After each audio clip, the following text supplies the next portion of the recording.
Basically तो ये video नए रेडियोलॉजिस्ट के लिए है जो अभी अभी जॉब सर्च कर रहे हैं। कुछ एक्सपीरियंस लोग भी इसको देख सकते हैं क्योंकि उनको भी बहुत सारी नॉलेज मिलने वाली है कि हमें जॉब कहाँ पे करनी है। रेडियोलॉजी सेंटर में जॉब करनी है, हॉस्पिटल में जॉब करनी है, छोटे हॉस्पिटल में जॉब करनी है या अपना सेंटर खोलना है। इसमें हम सारी मैथ्स कैलकुलेशन करेंगे कि कौन सी जगह किस चीज के लिए अच्छी रहेगी। आपको पैसा कमाना है तो कौन सी जगह पे जाना पड़ेगा, और आपको नॉलेज लेनी है तो कौन सी जगह पे जाना पड़ेगा। या आपकी भूख जो मैं आपकी बिल्कुल शांत हो जाएगी इस वीडियो को देखने के बाद कि आपके लिए कौन सा बेस्ट है। क्योंकि बहुत सारे लोगों को ये डाउट आता है मैं कहाँ जॉब करूँ, हॉस्पिटल में करूँ, सेंटर में करूँ या सीनियर रेजिडेंसी करूँ। फ्रेशर्स के लिए ये वीडियो एक आई ओपनर होने वाला है क्योंकि फ्रेशर्स को बेचारों को कुछ पता नहीं होता हम कहाँ जाएं क्या करें। एक्सपीरियंस तो 5-7 साल बाद पता चल जाता है। तो मेरा नाम है डॉक्टर स्टैलिन, मैं हूँ MD DNB रेडियोलॉजी और मेरे पास है 7 to 8 ईयर्स का एक्सपीरियंस। मैंने बाहर दुबई में भी काम किया है, तो मैं आपका एक्सपीरियंस आपको शेयर करने वाला हूँ। मैं रहने वाला हूँ पंजाब चंडीगढ़ का, और मैंने कहाँ कहाँ जॉब की और मुझे वहाँ कैसी फीलिंग आई, मैंने वो जॉब्स क्यों चेंज करी, वो सब चीज़ें आपके साथ इसी वीडियो में शेयर होंगी। मैं इस वीडियो में सभी जॉब्स को 5 स्टार रेटिंग में से रेटिंग दूंगा कि कौन सी जॉब मुझे ठीक लगी, कौन सा मेरा पर्सनल ओपिनियन है। आपकी रेटिंग डिफरेंट हो सकती है, लेकिन आप इसको ध्यान से सुनना कि कौन सी जॉब कैसी है। तो फर्स्ट नंबर पे आती है job at a peripheral centre, कि आप किसी शहर में रह रहे हो और आप 1-2 घंटे या 1 घंटा ट्रैवल करके किसी और जगह जाते हो, किसी पिंड में, गांव में जाते हो, वहां पे सेंटर में काम करते हो और वहां पे आपको कैसा एक्सपीरियंस मिलेगा। देखो, पेरिफेरल सेंटर्स की जॉब ये मेरी फर्स्ट जॉब थी जो मैंने की थी। इस पे मुझे बहुत फायदा भी हुआ था, पर इसमें प्रॉब्लम क्या थी, मुझे रोज 1 से 1.5 घंटा ट्रैवल करना पड़ता था और एक पिंड में जाके जॉब करनी पड़ती थी जहाँ पे केसेस सेम आते थे, फैटी लिवर स्टोन। थोड़ा रूटीन मोनोटोनस लगता है उससे। और जहां तक नॉलेज का सवाल है, सेम पेशेंट्स को देख के कुछ नई नॉलेज ज्यादा नहीं मिलती थी। कभी एक आधा पेशेंट जो था फाइंडिंग का आता था जिसको पढ़ के मैं देख लेता था, और मोस्टली वहां पे अल्ट्रासाउंड का काम ही होता था। तो एक दिन में 50-50, 60-60 अल्ट्रासाउंड होते थे। वहां पे आपको जरूर अच्छी मिलेगी, पे बहुत अच्छी देंगे वो, लेकिन वहां मोनोटोनस रूटीन और ये 50-60 अल्ट्रासाउंड आई डोंट थिंक एक बंदे को एक दिन में करने चाहिए, क्योंकि कुछ देखना भी तो होगा आपने उसमें। 10 मिनट एक पेशेंट पे भी लगाओ तो दिन के 30-35 अल्ट्रासाउंड बने, जबकि वहां 50-60 अल्ट्रासाउंड होते थे। तो ऐसा था कि बस काम खत्म करने वाली बात। मैंने वहां 1 साल काम किया। अब मैं अपनी जर्नी आपको एंड में बताऊंगा मैंने कहाँ काम किया। तो आपको इस पे डिसाइड करना है। आपको बहुत सारा पैसा मिलेगा इस पे, लेकिन आपको डिसाइड करना है कि आप वहां जाके वहां काम करके वापस आ सकते हो। आपको वहां पे सेम मोनोटोनस रूटीन में ज्यादा काम करके अगर आपको ठीक लगता है तो वहां जा सकते हो। उनके लिए जिनके पास पैसे की थोड़ी कमी है वो वहां जरूर जाएं, क्योंकि वहां उनको एटलीस्ट 1-1.5 साल भी काम करेंगे तो पैसे की दिक्कत जो है वो ठीक हो जाएगी। लेकिन एज फार एज नॉलेज बढ़ाने वाली काम, वहां आपकी नॉलेज नहीं बढ़ने वाली। दूसरा आता है चेन्स ऑफ हॉस्पिटल। जैसे आप बड़े बड़े हॉस्पिटल्स की चेन जो होते हैं उनको ज्वाइन कर लो। मैं उनका नाम नहीं लूंगा, लेकिन आपको पता ही है जो हॉस्पिटल सभी बड़े बड़े शहरों में होते हैं, वहां सबसे बड़ा ड्रॉबैक रहता है नाइट ड्यूटीज का, रोटेशन ड्यूटीज का, संडेज का। ये ड्रॉबैक मुझे सबसे बुरा लगा, क्योंकि इसमें कभी आपने नाइट करनी है, नाइट के बाद ऑफ मिलेगा, फिर इवनिंग करनी है, संडेज को भी करना है, रोटेशन शिफ्ट रहती है। रोटेशन शिफ्ट इस जॉब की सबसे बुरी बात है। अदरवाइज यहाँ पर आप टीम वर्क से काम करते हो तो आपको नॉलेज तो बहुत मिलने वाली है, लेकिन अगर आप रोटेशन ड्यूटी नहीं कर सकते तो इस जॉब को भी अवॉइड करो। और ये मॉडरेट पैसा देते हैं, बहुत ज्यादा भी नहीं देते, बहुत कम भी नहीं देते।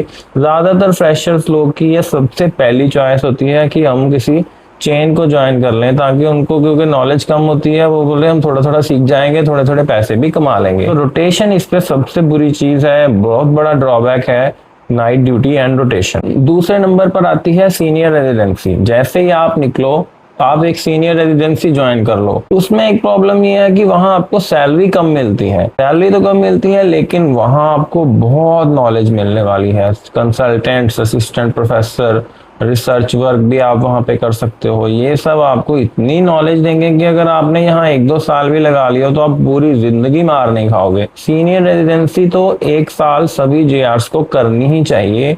अगर आप थोड़े सीनियर भी हो तब भी ट्राई करना 1 साल की 6 महीने की सीनियर रेजिडेंसी कर लो, क्योंकि उससे आपको नॉलेज बहुत ज्यादा थ्रू द रूफ जाने वाली है। इतनी नॉलेज आपको मिलेगी, डिफरेंट डिफरेंट केसेस मिलेंगे, टीम वर्क करना होगा, उसमें नाइट ड्यूटी भी कम रहती है, किसी किसी भी जगह होती भी है तो आप वो डिसाइड कर सकते हो। चौथा ऑप्शन रहता है कि आप एक छोटे हॉस्पिटल को ज्वाइन करो जहाँ पे आप अकेले रेडियोलॉजिस्ट हो।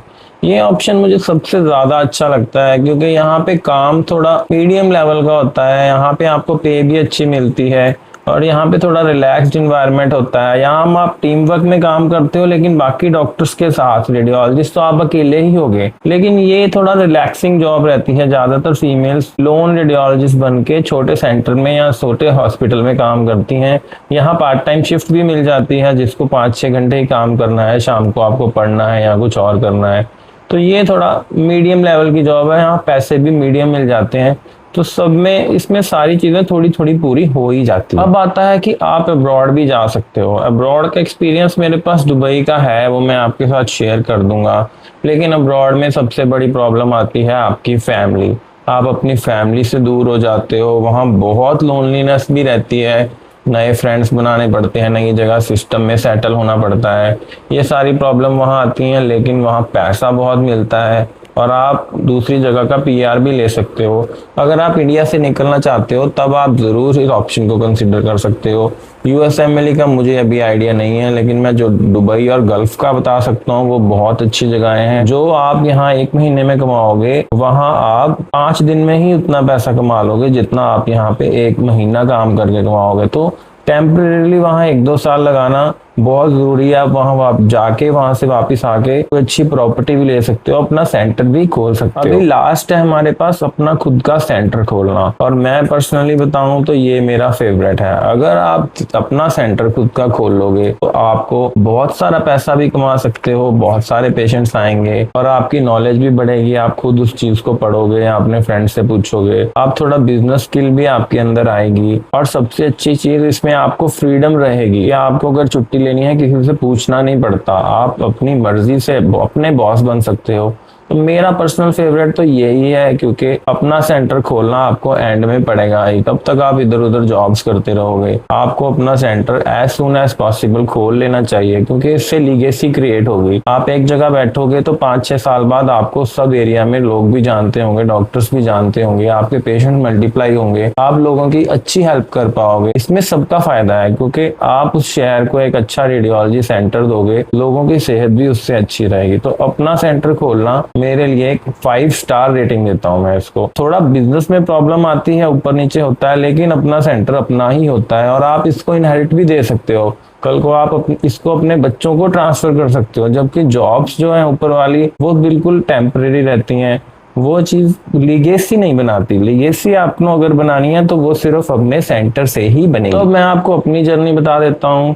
जब मैंने पीजी पास आउट किया 2019 में, तो सबसे पहले मैंने क्या किया, नॉलेज इकट्ठी करी। मैंने सीनियर रेजिडेंसी करी 32 सेक्टर जीएमसी या चंडीगढ़ से। मैंने 3 साल की सीनियर रेजिडेंसी करी। उसके बाद मेरे को थोड़ा पैसा कमा ले तो मैंने दूसरे नंबर पर एक पेरिफेरल सेंटर ज्वाइन किया। मेरे घर से 1 घंटा दूर था, लेकिन वो बहुत अच्छे पैसे देते थे और वहाँ काम भी बहुत ज्यादा था। तो मैंने 1-2 साल वहाँ भी लगाए। और तीसरे नंबर पे मैंने डिसाइड किया कि मैं फॉरेन जाके भी देखूंगा कि वहाँ एक्सपीरियंस कैसा रहता है। तो मैं वहाँ दुबई गया, एग्जाम दिया, वहाँ पे सब कुछ देखा। वहाँ भी मुझे बहुत अच्छा लगा। लेकिन वहाँ की एक ही प्रॉब्लम है, वो पीआर नहीं देते और आप फैमिली से बहुत दूर हो जाते हो। तो ये एक प्रॉब्लम आई थिंक वहाँ के सभी लोग फेस करते हैं, और ये आप तभी आपको पता चलेगी जब आप वहाँ एक्चुअल में जाओगे। यहाँ बैठ के तो आपको सब कुछ अच्छा ही लगेगा। इस टाइम जो मैं कर रहा हूँ, मैंने अपना खुद का सेंटर खोल लिया है। मुझे लगता है कि मैं कुछ ऐसा बनाऊं, कुछ लीगेसी बनाऊं जो आगे मैं अपने बच्चों तक भी दे पाऊं, उनको पास ऑन कर पाऊं। सिर्फ पैसा ही बच्चों को नहीं देना होता, आपको होना कि आप इसको लीगेसी बनाओ, आपका नाम हो, आपका शहर में पता होना चाहिए कि हाँ कोई रेडियोलॉजिस्ट है जो काम कर रहा है। एक जगह बैठ के, डॉक्टर के लिए एक जगह बैठना बहुत जरूरी है, क्योंकि आप एक जगह बैठोगे तभी लोग जानेंगे कि हाँ वहाँ पे एक डॉक्टर है, वो अच्छा है। वो अच्छी बात करता है। तो जब मेरे पास पेशेंट्स भी आते हैं तो मैं उनको बिल्कुल सही गाइडेंस देता हूँ, बिना कोई अपने प्राइवेट मोटिव के कि मुझे पैसा चाहिए या नहीं। अगर वो पूछते हैं इसका क्या करना है, मैं उनको सही जगह एटलीस्ट गाइड कर देता हूँ, और इसकी वजह से वो अपने रिश्तेदारों को भी मेरे पास ही लाते हैं कि डॉक्टर साहब आपसे अल्ट्रासाउंड कराया था, आप बताओ अब हम क्या करें, ये प्रॉब्लम आ रही है। इससे आपको बहुत खुशी भी मिलेगी। तो मेरी तो यही सजेशन रहेगी, आप पहले नॉलेज इकट्ठी करो, उसके बाद सेंटर खोलने के लिए थोड़ा पैसा इकट्ठा कर लो, उसके बाद अपना सेंटर डाल लो, अगर आपको इंडिया में रहना है। लेकिन अगर आपको बाहर जाना है तो स्टोरी डिफरेंट है। आई थिंक उसके लिए ये वीडियो नहीं है, ये वीडियो उनके लिए है जो सिर्फ इंडिया में ही सेटल होना चाहते हैं। तो एज ए रेडियोलॉजिस्ट मैंने अपने सारे एक्सपीरियंसेस आपके साथ शेयर कर लिए। आपको भी अगर कुछ नया पूछना होगा तो नीचे कमेंट्स में लिख देना। बाकी ये वीडियो आपको कैसी लगी जरूर बताना। Best of luck.